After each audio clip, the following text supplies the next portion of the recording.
सभी साधकों को और सबके अंदर बैठे परमात्मा को मेरा प्रणाम।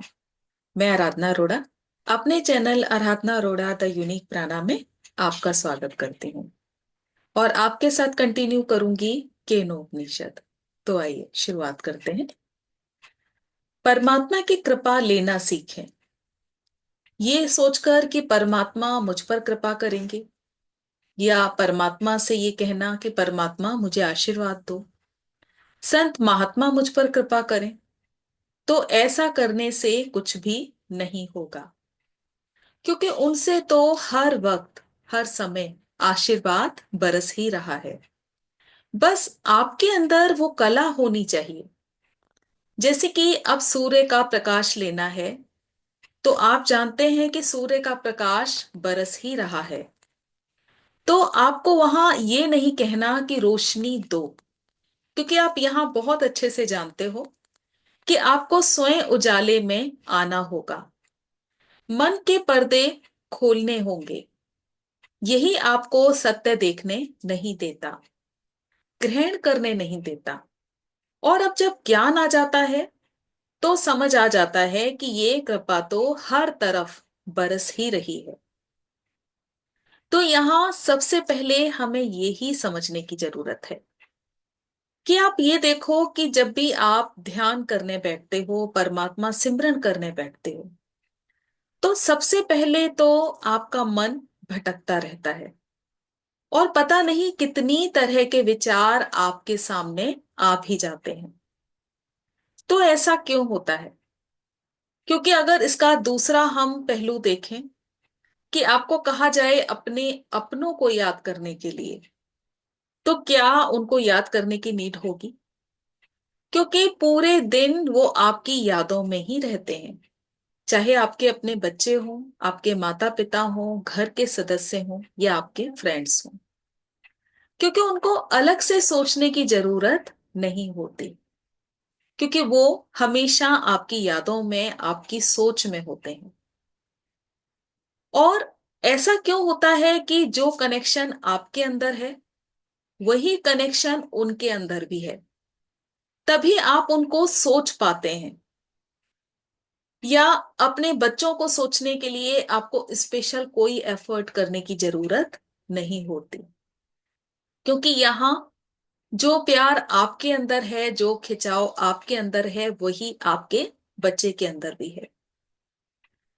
और इसका दूसरा अगर हम एग्जाम्पल देखें, तो आपसे कहा जाए कि 2 मिनट आप अपनी आंखों को बंद करो और जिसे ज्यादा चाहते हो उसको सोचो, तो बिना कुछ सोचे 1 सेकंड में वो छवि, वो तस्वीर आपके सामने आ जाएगी।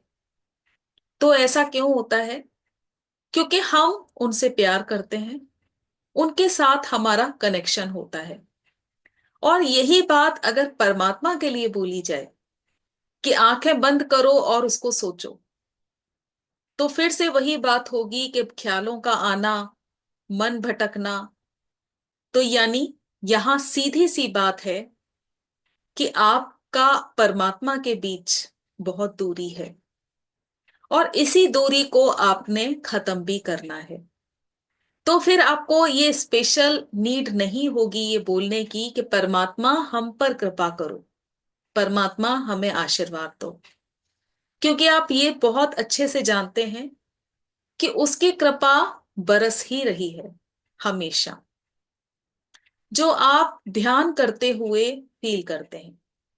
क्योंकि जब हमारा कनेक्शन परमात्मा के साथ ध्यान में होता है, विचार खत्म हो जाते हैं, तो उस समय हमें उसकी ऊर्जा का अंदर फील होता है। उसकी ऊर्जा को हम कनेक्ट करते हैं अपने साथ, और ये ऊर्जा हमेशा बह ही रही है। तो इसके लिए अब यहां पर करना क्या है? क्योंकि आप परमात्मा को याद करने के लिए कुछ समय स्पेशल अपने निकालते हो, या तो ध्यान करते हो, भक्ति करते हो, सिमरन करते हो, तो इसके लिए कुछ समय निकालते हो। वो समय अब भी निकालना, लेकिन पूरे दिन जब जब आपको समय मिले उसकी याद में बने रहना। यानी कि याद में बने रहने का मतलब है, चाहे आप उसे शुक्राने के भाव दें, उसको ग्रेटिट्यूड करें, अपनी आंखों को बंद करें, विचार रहित हो जाएं।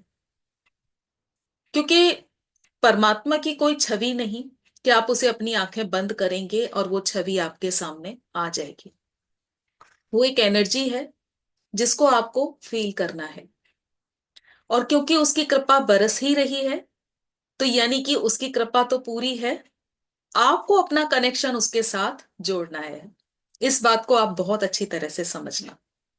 और पूरे दिन में जितनी बार आप उसके साथ अपना कनेक्शन जोड़ेंगे, वो उतना ही आपके साथ होगा। फिर आपको अलग से उसकी कृपा लेने की जरूरत नहीं होगी।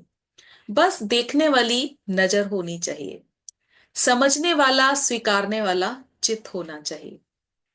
अगर आप कुछ अच्छा देखने को, अच्छा सुनने को तत्पर रहते हैं, या सत्संग सुनने का मन होता है और उसे सुनने के बाद आपके अंदर आनंद आता है, सात्विकता मन को भाती है, तो समझना उसकी कृपा के आप अधिकारी हो गए।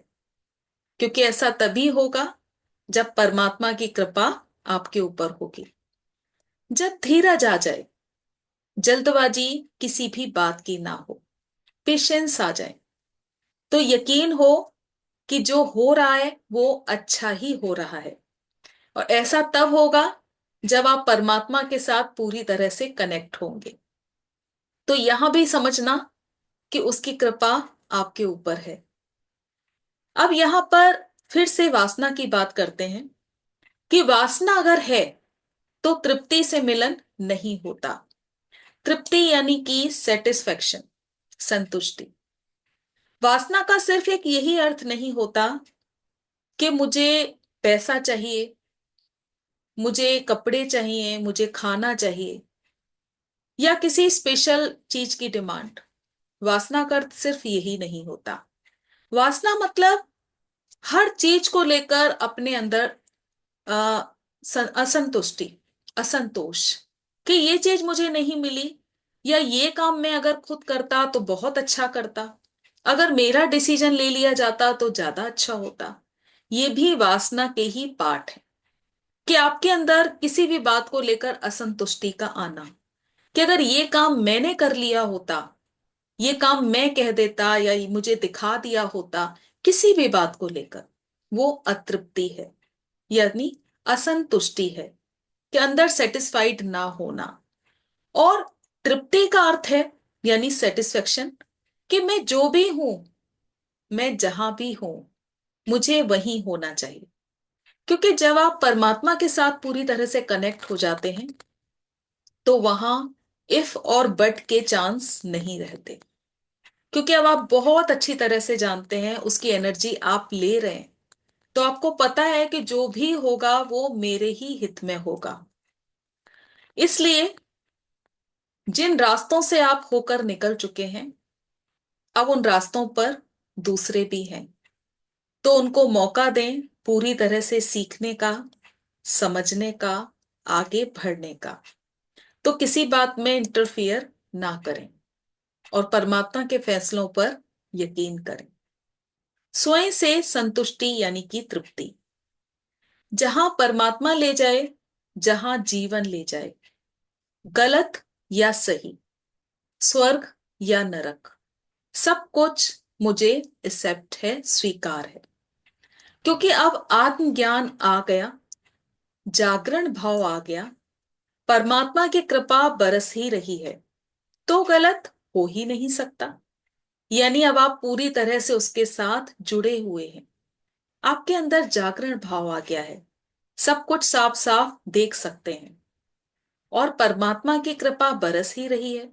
जो आप अच्छी चीजों को सुनते हैं, सात्विक हैं, अच्छी बातें आपके अंदर दिखाई देती हैं, जागरण अवस्था आ चुकी है, तो गलत हो ही नहीं सकता। स्वयं के प्रति सच्चे बने रहें, किसी भी बात का निष्कर्ष ना निकालें, जीवन को स्वयं निष्कर्ष पर आने दें। क्योंकि यहां इस बात को समझना बहुत जरूरी है कि हर बात के बहुत ज्यादा पहलू होते हैं और आप सिर्फ एक पहलू पर अपना निष्कर्ष दे देते हैं। तो यहां पर आपको पूरी तरह से अवेयर होकर सोचना है, चुप रहना है, पेशेंस रखने हैं और जीवन को स्वयं अपने निष्कर्ष पर आने दें। खुद निष्कर्ष ना निकालें। फिर देखना वासना है कि नहीं। जितना आप ज्ञान लोगे उतना आपको अपने अंदर अज्ञान समझ में आएगा, उतना ही आपके अंदर परिवर्तन आएगा। आप अपने अंदर उठने वाली वासना को साफ साफ देख पाएंगे। आपका एक इंद्री पर कंट्रोल करना बहुत जरूरी है और वो है आपकी जीवा। क्योंकि जीवा आपकी सारी इंद्रियों की खबर देती है कि आपने किस चीज को देखकर क्या रिएक्ट किया, कैसे देखा, क्या सुना, क्या सोचा। सबकी खबर आपकी जीवा देती है, क्योंकि वो सारे रिएक्शन हो चुके होते हैं, वो एक्शन हो चुके होते हैं जिसे जीवा प्रेजेंट करती है। इसलिए चुप रहना बहुत जरूरी है। ना आप ज्यादा बोलें और ना ही ज्यादा खाएं। अपनी आंतरिक प्रसन्नता को ढूंढें। जिस दिन ये आनंद आपके अंदर आने लगेगा, बाहर की खुशी की जरूरत आपको कभी नहीं होगी। जब सत्य समझ आ गया कि सब कर्मों का ही ये परिणाम है, कि मेरे जीवन में जितने लोग जुड़े हैं, जितनी बातें हुई, सब कुछ मेरे कर्मों का परिणाम है, तो शिकायतें कैसी। शांति से, विवेक से सहना सीखो। चुप रहना सीखो। कुछ सुनो या कुछ पढ़ो तो पूरी श्रद्धा से और पूरे विश्वास के साथ पढ़ो। अपने ऊपर उसको अप्लाई करो और जो सुना उसे सम्मान दो। अगर अपना सत्य समझ में आ गया तो अपने लक्ष्य के प्रति समर्पित रहो, भटकते मत रहो और अच्छे कर्मों के बीच बोते रहो। तो मुझे पूरी उम्मीद है आप बहुत अच्छे से समझे हैं। आज के लिए बस इतना ही। बहुत बहुत धन्यवाद सभी का।